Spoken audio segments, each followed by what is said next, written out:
Hello and welcome to episode 17 of Bibliophile series. In this series, we go through articles. We try to explain it to the best of my ability what these articles contain. Let's go to it.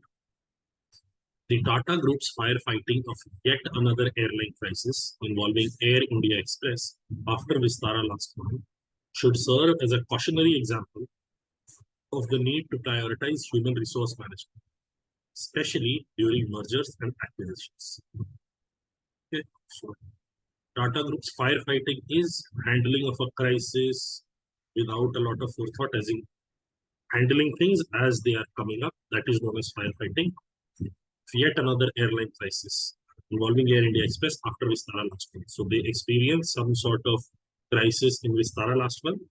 Then, right now, they're handling a crisis in Air India Express, and this, the author claims, should serve as an example for why we need to prioritize human resource management, especially when it comes to mergers and acquisitions.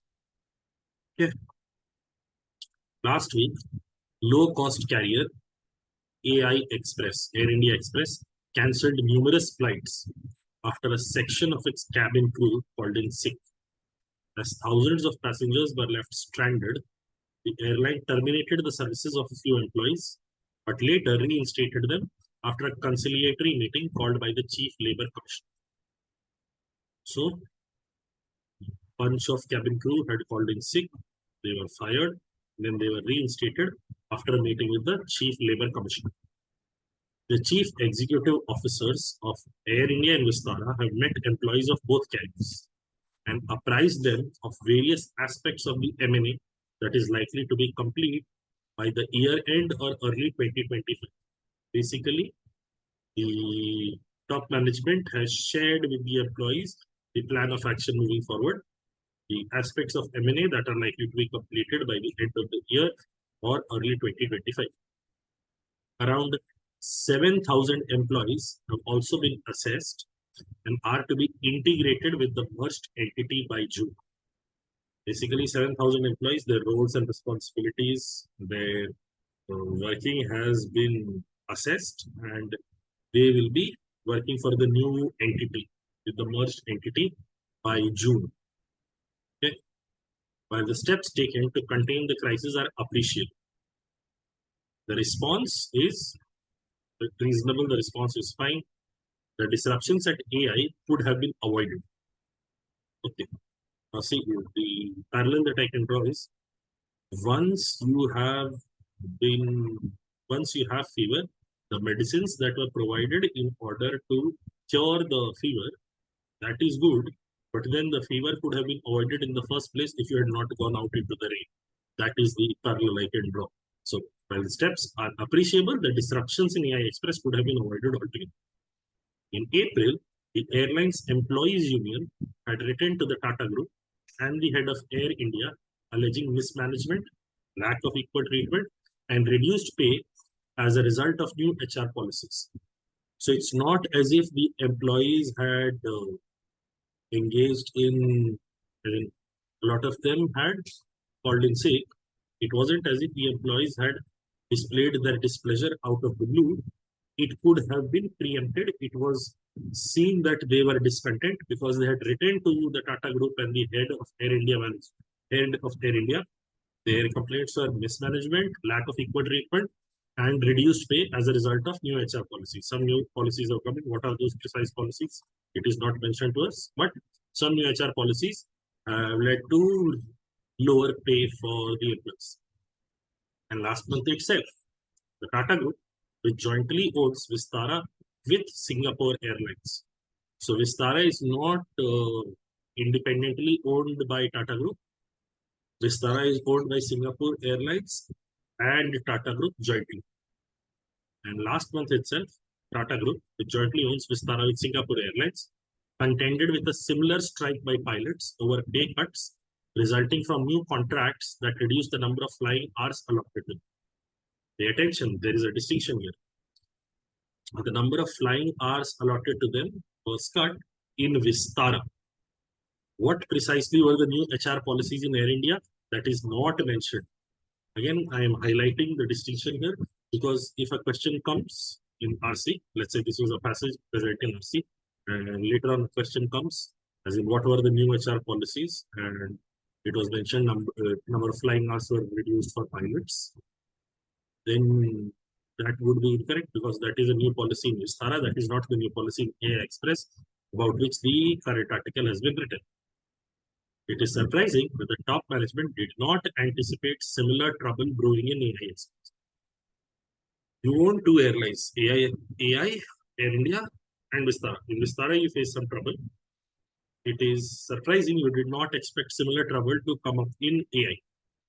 The nature of problems faced by Vistara and AI Express shows that mergers can readily face resistance from employees with diverse ownership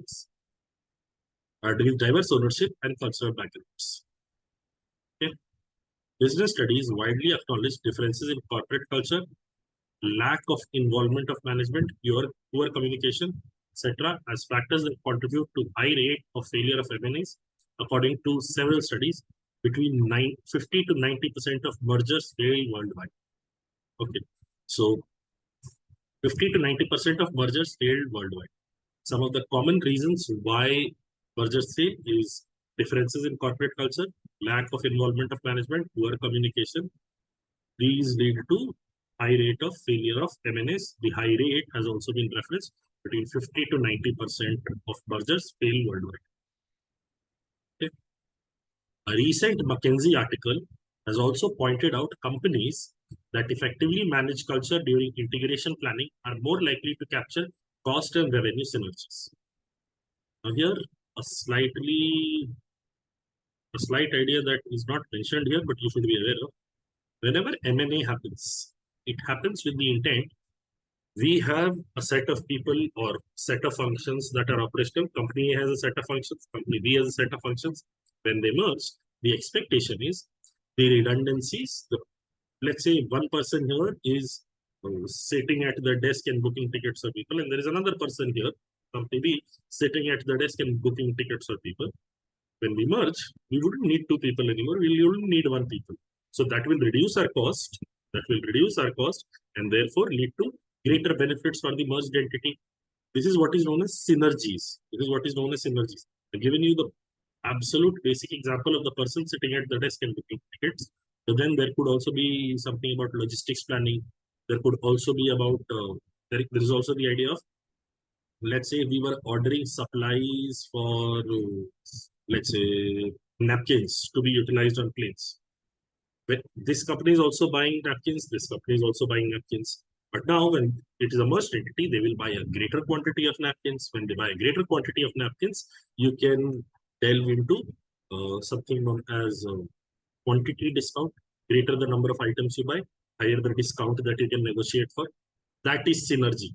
So whenever merger and acquisition happens, it happens with the intent of creating synergies so that the merged entity ends up getting some benefit. Now, this line here, in light of this information, read this line here. This will make more sense. A recent McKinsey article. Now, McKinsey is a very, very famous worldwide global consulting firm. So, McKinsey article has also pointed out companies that effectively manage culture. Basically, they manage their human resource appropriately. The companies that manage their human resource appropriately at the time of M&A are more likely to capture cost and revenue synergies. They are more likely to succeed as a result of the merger. According to a Mercer study, another one of these international entities that provides analysis and report events around the world, according to a Mercer study, while many tend to view culture as a non-financial risk, it can derail 30% of the transactions from meeting financial targets. So culture is very, very important. If it can have an impact as great as 30% on the financial targets, then culture is very, very important. Yet, the prevailing view, the popular opinion is that culture is a non-financial risk. Culture does not directly impact the business operations, which is not really accurate given the fact that it can derail 30% of the transactions from meeting financial targets. For example, look at the problem that grounded US largest merger, the AOL Time Warner deal in January 2000, that created the biggest company in the world. Ignoring the people problem resulted in a clash of cultures that set the stage for a spectacular corporate collapse. Okay? So AOL Time Warner has been referenced as past example where a merger was happening, but due to culture clash, the merger failed.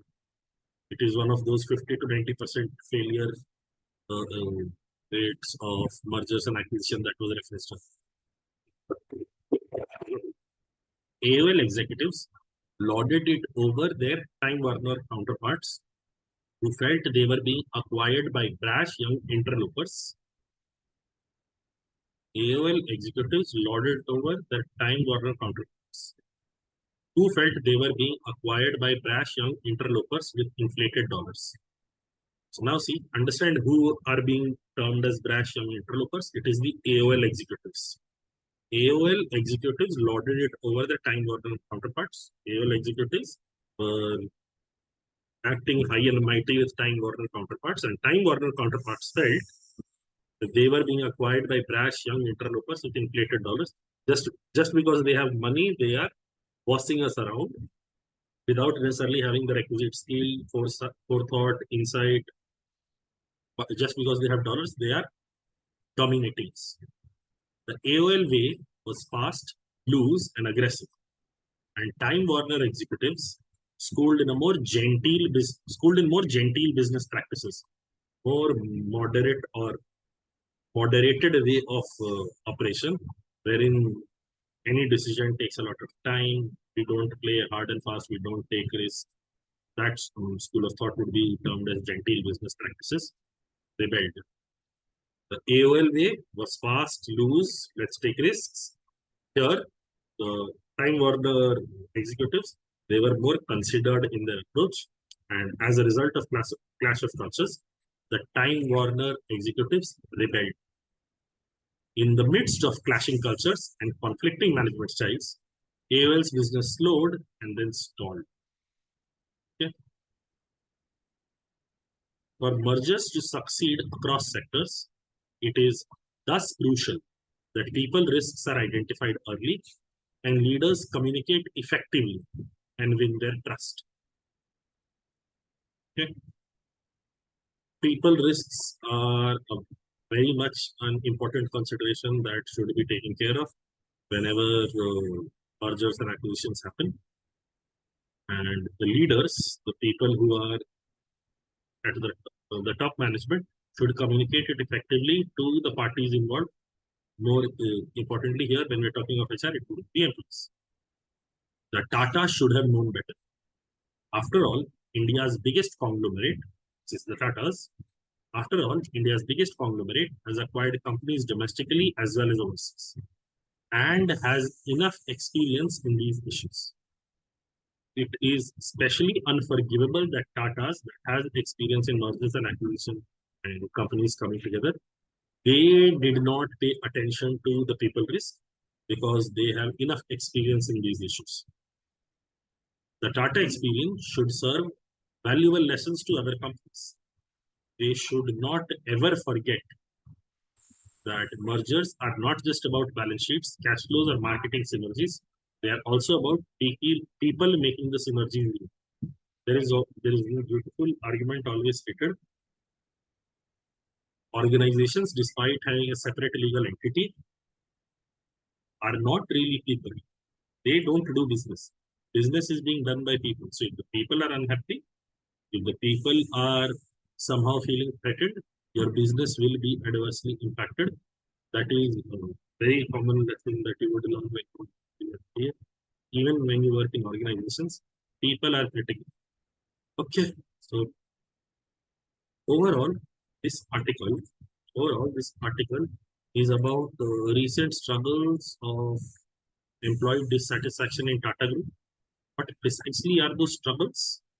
We have been given only three heads: alleged mismanagement, lack of equal treatment, and reduced pay as a result of new HR policies. We haven't really looked at it in great detail. Those concerns have not been looked at in great detail. We have been also informed that similar concerns were raised in Vistara, and yet Tata seemed to be caught off guard when concerns were raised with AI Express. Then we have also been told that the people aspect of mergers and acquisition is critical. And for example, we were told of the AOL time border example where AOL executives had a different culture style of operation to time border executives. AOL people were more brash and more aggressive in their operations, whereas the time border people were more considered and moderate in their operation. There have also been statements included in the article from leading consulting firms of the world, McKinsey and Mercer, about how the people aspect of uh, mergers and acquisition is very critical.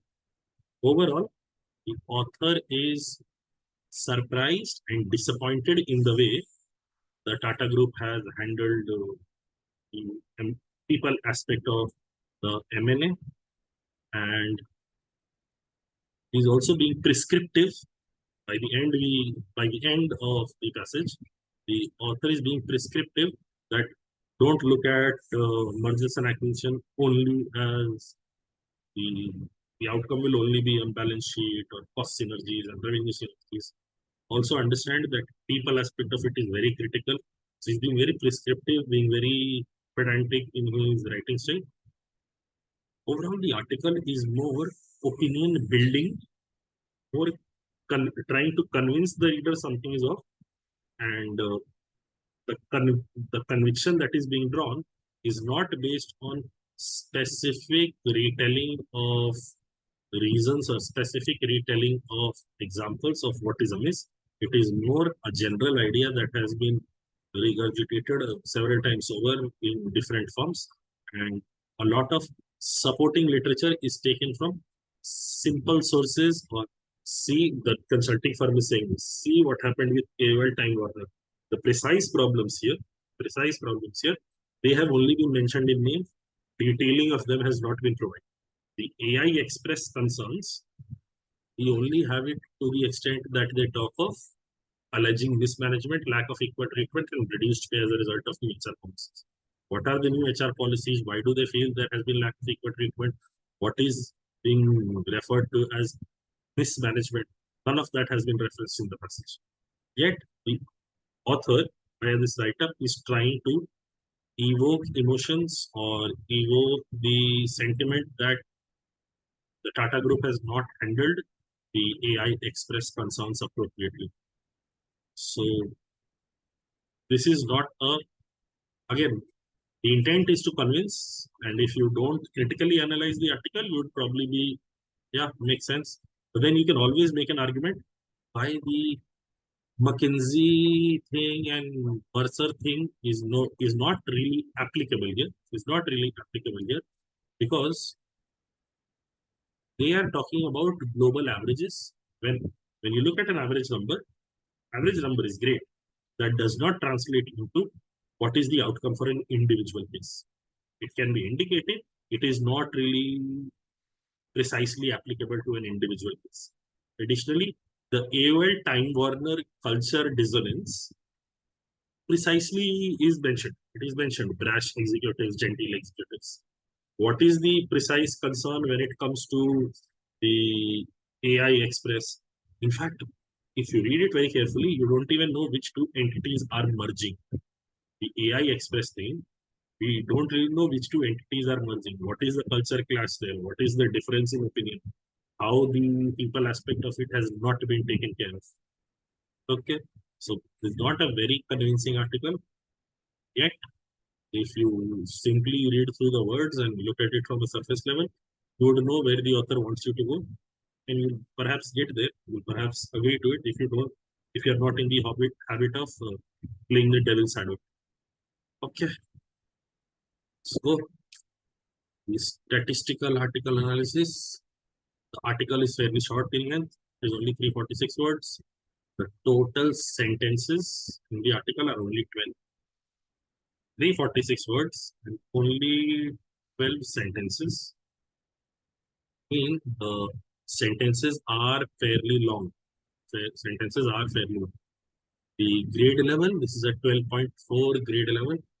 So suggests that the text is understandable by somebody who has completed 12th grade. There weren't difficult words included in this. It's fine. Then reading score is 57.217. It is easy to read.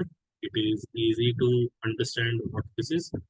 As in, when I say easy to read by CAT standards, not necessarily easy to read by global text standards, because by global text standards, the reading score is in the range of fairly difficult to read.